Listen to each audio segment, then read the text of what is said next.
estamos no último bloco do programa Eclésia Especial de Natal dessa noite. É claro, né? Nesse período, nesse tempo, ontem, hoje, você certamente deve ter passado algum período com a sua família, trocou presentes, comidas gostosas, tudo isso é bonito, não tem nenhum problema. O problema é retirar Jesus dessa festa, né? Aí não tem como. Ele é o grande centro desse dia, do Natal, é claro.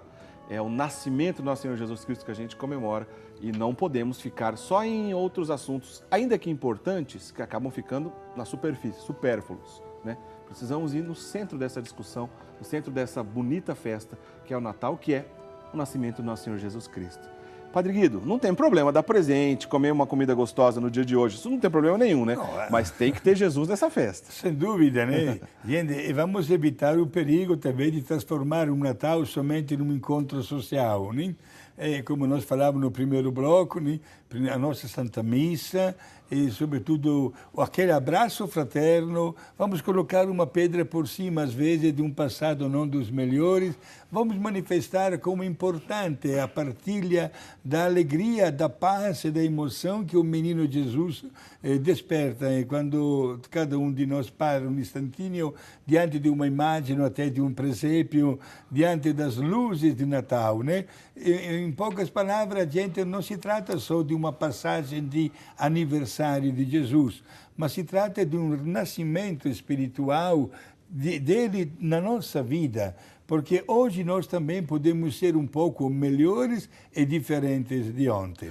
Ô Padre Guido, na segunda, terça, quarta, quinta dessa semana que vai entrar, que ainda estaremos vivendo as oitavas de Natal, sim, é dia durante essas oitavas de falar Feliz Natal ainda, não é? Sim, sim. E podemos cantar o hino da Aleluia também, né? Pela chegada do nosso Salvador entre nós. Aliás, a última semana do ano é riquíssima de comemorações natalinas para nós padres, por exemplo, para os religiosos e religiosas, até o livro de leituras de salmos, durante toda esta semana se repetem os salmos do dia de Natal. Durante toda a semana, seja nas laudes, como também nas vésperas, né? Vivemos exatamente este grande clima festivo, dando as boas-vindas ao nosso Salvador. Legal, Padre Guido. Bom, eu tinha feito uma pergunta para o senhor no bloco anterior, vou retornar, então, pedir que o senhor responda agora, sim, nesse último bloco. Eu fiz a seguinte pergunta: Jesus sendo Deus, ele não poderia ter se manifestado, de repente, já adulto? Ele não poderia ter descido de uma montanha, aparecido de um lugar distante e falar, olha, eu sou o Messias, eu sou filho de Deus, e continuar a sua vida pública? Ele poderia ter feito isso, Padre Guido? Olha, quem somos nós para dizer sim ou para dizer não? Certo. Diante das iniciativas divinas, uma mais bela do que a outra. Mas uma coisa importante para Eric era a humanidade que estava vivendo uma situação muito difícil e vítima, inclusive, do mal e do pecado. E, portanto, ele fez questão de viver toda a experiência da vida humana, desde a concepção até a morte. Certo. Não era necessária, aí posso dizer, a morte de Jesus violentíssima na cruz. Era suficiente uma gota de sangue derramado para resgatar a humanidade que já teria alcançado o objetivo. Mas tamanho foi o amor que ele tem para com a humanidade que deu também todo o seu sangue morrendo de uma maneira violenta na cruz. E olha só, seria o caso de fazer uma reflexão sobre uma expressão típica de São Paulo, que, querendo definir um pouquinho a vida humana de Jesus, da sua concepção até a morte, ele escreveu uma frase em língua latina: tota vita Christi crux et martyrium. Repete em latim primeiro ainda, Padre Guido. Tota vita Christi crux et martyrium. O que significa? Em português, que todinha a vida de Jesus foi uma cruz e um martírio. Certo. Isto é, desde a rejeição, quando ele nasceu, ninguém quis abrir as portas de casa para hospedar Maria, que estava nos últimos dias de gravidez, e assim Jesus acabou nascendo numa estrebaria, numa manjedoura,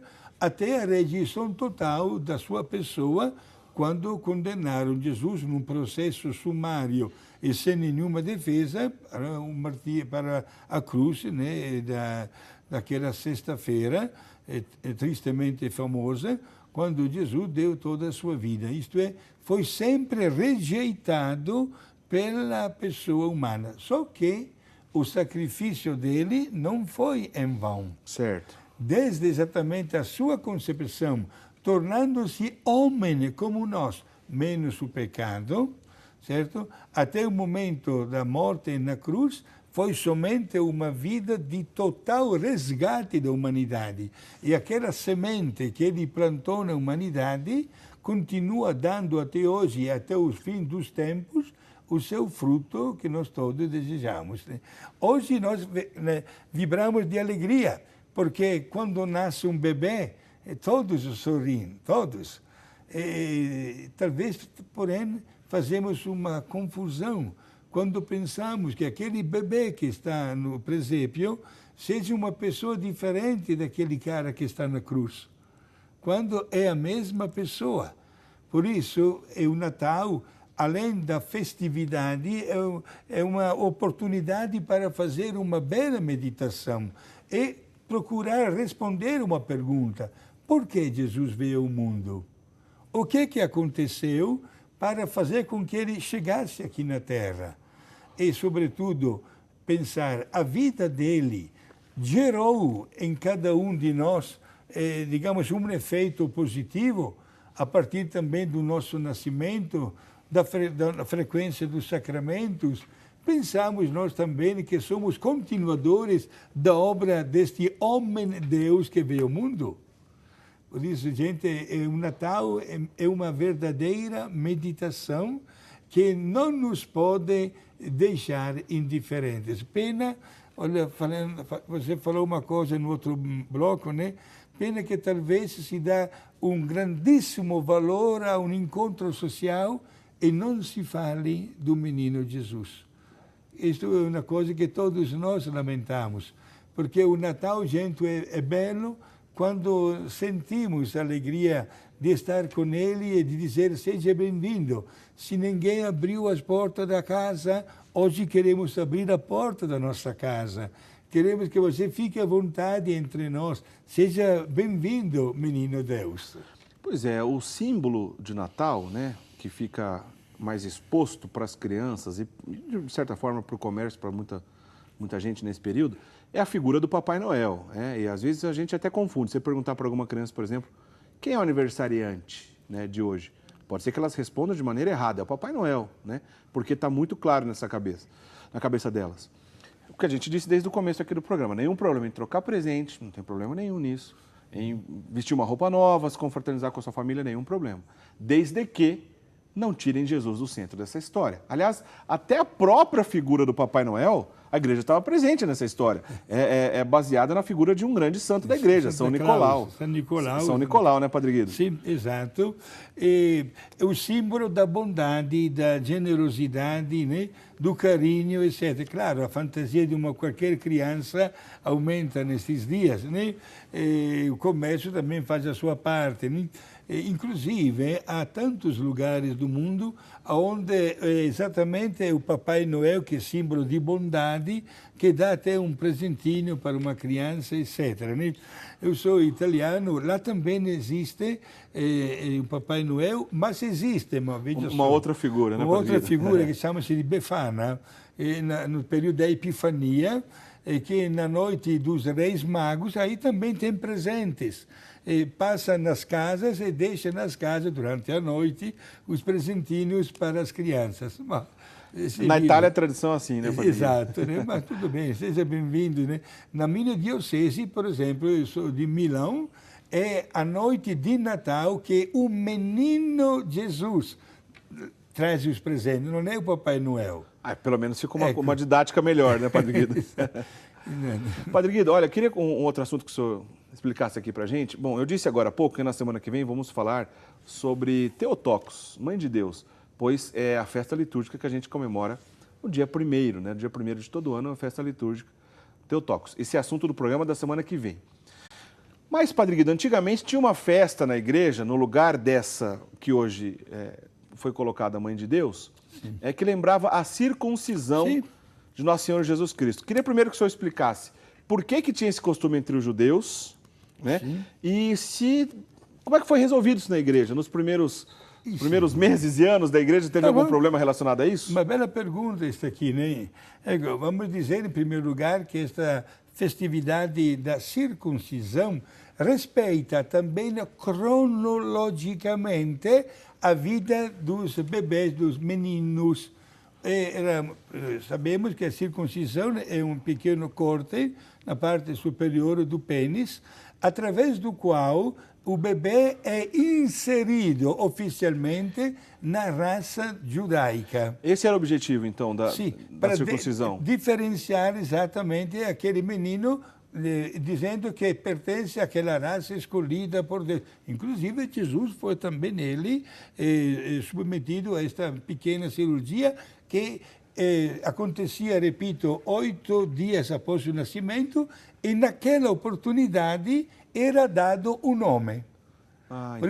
Foi chamado de Jesus na hora da circuncisão, certo? Jesus, para dizer que aceitou plenamente a natureza humana, também foi submetido a este rito, costume que existe até hoje na religião judaica, como também na religião muçulmana. Certo. Também, certo. Esta que é a circuncisão. O Papa saudoso e hoje beato, Papa Paulo VI, não cancelando esta data, porém fez questão de iniciar o ano com uma grande festividade de Maria, Mãe de Deus. Foi ele que introduziu, né, esta Theotokos, certo, para consagrar, digamos assim, o ano inteiro, que inicia no dia 1º de janeiro, aos cuidados e à bênção de Nossa Senhora. Só destaque, hein? Semana que vem a gente vai conversar sobre esse assunto, hein? Agora, Padre Guido, o problema da circuncisão foi discussão na igreja primitiva? E como que foi? Deu dor de cabeça. Porque, meus amigos, prestem atenção, quando Jesus mandou os apóstolos anunciar o Evangelho no mundo inteiro, não entregou nenhum documento para os apóstolos. Não temos nenhum documento assinado por Jesus. Então, os apóstolos, animados, cheios de grande fervor, iam para cá e para lá em tantos lugares diferentes, e batizavam. Aí começou alguém a dizer, mas para aí, se a raça judaica é a raça escolhida por Deus no Antigo Testamento, será que não é necessário, antes de receber o batismo, ser submetido à circuncisão? E foi sobretudo São Pedro que encontrou esse tipo de dificuldade. E, na verdade, não sabia responder. Padre Guido, desculpa te interromper, mas só para entender. Esse tipo de discussão, quando a gente estuda, por exemplo, a história das heresias, é aquilo que a gente vai chamar lá no início da igreja das heresias judaizantes? Sim. É por causa disso? Perfeito. Porque se apegavam a uma religião já estruturada, certo, para poder entender depois o valor de um batismo. Então, inclusive até São Paulo, quando ficou com Timóteo, que o acompanhava, fez questão de que Timóteo fosse também ele submetido à circuncisão. E depois batizado. Quando São Paulo voltou de uma sua primeira longa viagem missionária, que durou mais de 2 anos, fez questão de reunir os bispos em Jerusalém. E foi exatamente o Concílio de Jerusalém que definiu que não era mais necessária a circuncisão antes de receber o batismo. A discussão é se teria ou não fundamento manter esse costume. Não, porque deixou bem claro, né? Não é que o Novo Testamento veio para acabar com o Antigo, não, certo, mas para completar, né, o Antigo, e o batismo, sem dúvida, pelos efeitos que ele produz, é mais fundamentado nas suas consequências a respeito da circuncisão. Interessante. Então, o primeiro concílio de Jerusalém. Jerusalém. Foi a primeira vez que a igreja pensou nesse tipo de reunião, vamos dizer assim. Porque foi exatamente uma avaliação desta primeira experiência missionária. Gente, olha que temos que fazer, como se diz na gira, um monumento aos nossos primeiros apóstolos, porque por mais de 30 anos pregaram o grande mistério da pessoa de Jesus sem ter nada nas mãos e sem usar nenhuma contradição. Periodicamente se encontravam exatamente para resolver esse tipo de problemas. E, graças a Deus, a igreja continuou na íntegra a sua missão evangelizadora. Isso comprova um detalhe que a gente sempre comenta aqui no programa, né? Essa palavra viva que ainda não era escrita, que passava de boca em boca, e por que não dizer até de uma geração para outra, já que passaram ali pelo menos 30 anos, Sim. É a chamada tradição oral. Então, a fé católica é baseada nessa tradição oral, que depois esse mesmo conteúdo que estava lá na tradição oral passou também a ser escrito. Então, as Sagradas Escrituras, especialmente o Novo Testamento. Né? Então, por isso que a fé católica tem um tripé. Já falei dois, tradição oral, as Sagradas Escrituras, é claro, faz parte da tradição e da base da fé católica. E o terceiro aspecto é o magistério da igreja, que são os documentos oficiais que a igreja produziu desde lá do início até hoje, né, Padre Guido? Continua, porque exatamente foi Jesus que escolheu este caminho, né? Todo mundo tem na Bíblia, pode conferir, meus amigos, no Evangelho de Mateus, no capítulo 16, versículo 18 a 20, onde Jesus forma o magistério, dando a Pedro toda a autoridade de representá-lo aqui na Terra. E nesta hierarquia eclesiástica também com os leigos, está estruturada até hoje, até o fim do mundo, a igreja fundada por Jesus. É importantíssima esta colocação, portanto, repito a sua mesma palavra, a tradição oral escrita, né, a Sagrada Escritura e o magistério da igreja.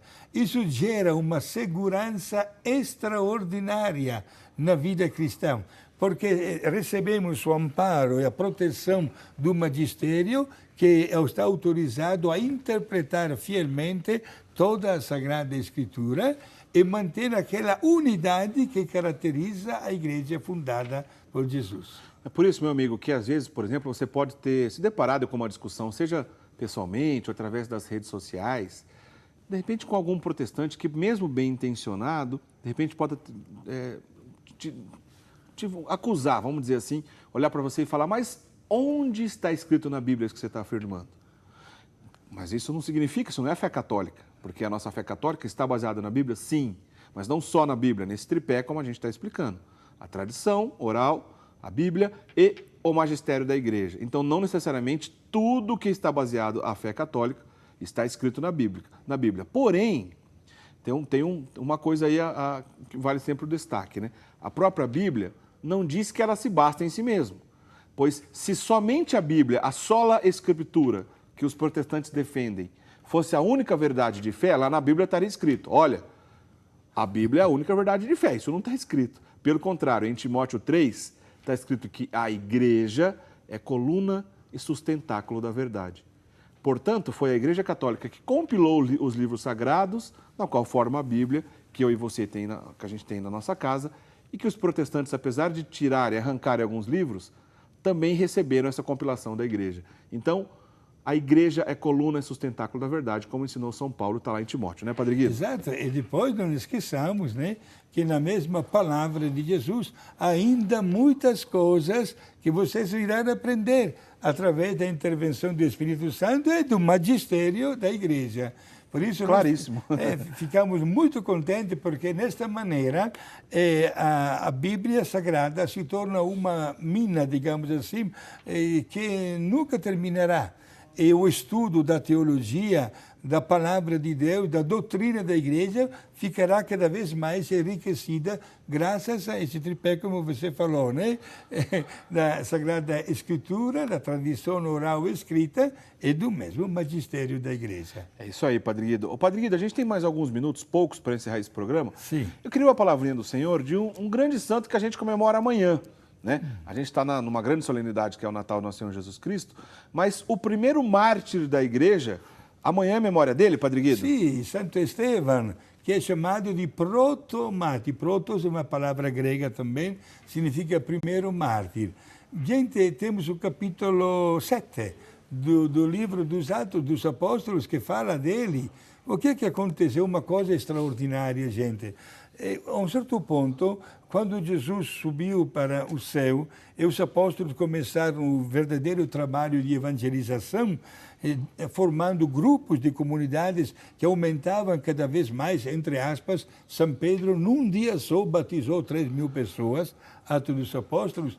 Eis que, a certo ponto, os apóstolos se encontraram para, digamos assim, ver como solucionar um desafio. Qual? Como conciliar a ordem de Jesus de ir no mundo inteiro anunciando o Evangelho, quando, na verdade, não conseguiam sair da cidade de Jerusalém. Porque o povo, a cada dia, aumentavam os cristãos. Foi aí que, divinamente inspirados pelo Espírito Santo, encontraram uma solução. Escolheram 7 homens muito, digamos, fervorosos, de grande piedade, justos, exemplares. E para estes 7 homens, impuseram nas mãos sobre a cabeça e os chamaram de diáconos, servos.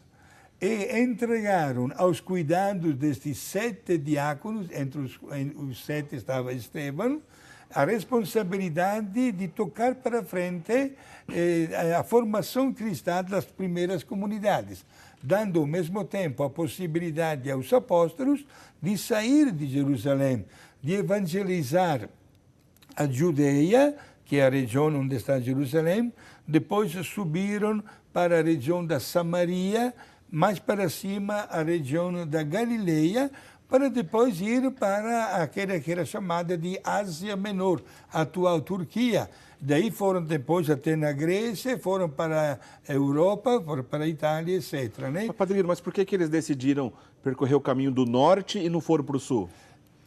Porque logo que nós saímos de Jerusalém para o sul, entramos no deserto. Certo. Não há nenhuma cidade.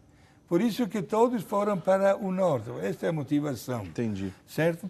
E olha, entre os 7 diáconos, destacamos Estevão, o santo de amanhã. Certo. Que ele levava até a Santíssima Eucaristia para as pessoas doentes, professou oficialmente a fé cristã e teve até a coragem de enfrentar um tribunal, mesmo sem nenhum recurso nem de defesa, e na frente dos judeus até chegou a criticar até o grande Salomão, o filho de Davi, que construiu aquele templo fabuloso lá em Jerusalém, dizendo que não era necessário uma obra faraônica, porque, como Jesus acabava de ensinar, quando você quer rezar, tranca-te dentro do teu quarto, fecha até a janela, olha que Deus está olhando para você.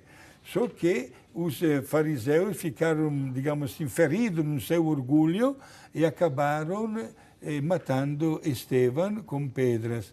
E lembramos a última frase que Estevão pronunciou momentos antes de receber uma pedrada bem na cara, desmaiar e morrer. Perdoa-lhes porque não sabem o que estão fazendo. A mesma frase que Jesus havia pronunciado momentos antes de morrer na cruz. Bonito, Padre Guido, muito bonito. O senhor, por exemplo, que é padre, quando olha a história de um grande santo, um grande sacerdote, não falta exemplo na igreja, eu tenho certeza que o senhor se preocupa mais em olhar pelo exemplo, pela qualidade que pode alcançar, do que pelas nossas próprias misérias. Eu agora, claro, olhando Santo Estevão, eu sou diácono, tenho que olhar para ele que é santo, que é mártir, e não olhar para as minhas misérias, porque o meu ministério, é claro, é graça de Deus, né? Graça de Deus. Eu preciso, se Deus quiser, corresponder a ele. Mas a graça é o Senhor que dá, né? Então, vamos em frente, cada um no seu estado, cada um no seu chamado. Agora, todos nós somos chamados à santidade, isso não há dúvida. Padre Guido, só dá tempo para o senhor nos dar a bênção. Já é noite, mas faltam poucas horas para terminar o dia de Natal. Desejo que seja um nascimento belo na vida de cada um de nós. vamos dar as boas-vindas ao Menino Jesus e que fique sempre na nossa família, no nosso coração. Entre todos os amigos telespectadores, meu abraço fraterno para o seu Adalberto Gambolomba, Dona Ladi de Criciúma e toda a comunidade que está sempre seguindo os nossos programas. Para todos, prezados amigos, meu abraço e a bênção de Deus Pai, Filho e Espírito Santo. Amém. Obrigado. Amém. Eu que agradeço, Padre Guido. Semana que vem a gente conversa então sobre o primeiro dogma mariano, Maria Theotokos, Maria, Mãe de Deus, né?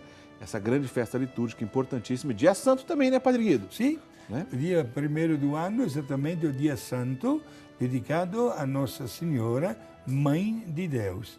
Gente, vamos prestar homenagem a Maria e vamos desde já consagrar o ano que está para chegar, falta só uma semana, como um gesto de amor para Nossa Senhora. Fique tranquila que ela vai responder com a sua bênção e com o seu sorriso. Muito bem, Padre Guido. Eu espero o senhor semana que vem então para a gente conversar sobre esse assunto. Não deixe de acessar o nosso site, rs21.com.br/programa Eclésia. Lá estão disponíveis todos os nossos programas. Você pode também mandar um e-mail para a gente no eclésia@rs21.com.br, que é uma maneira da gente manter o contato com os nossos amigos telespectadores. Uma boa semana para vocês, Feliz Natal e até o próximo programa. Tchau, tchau.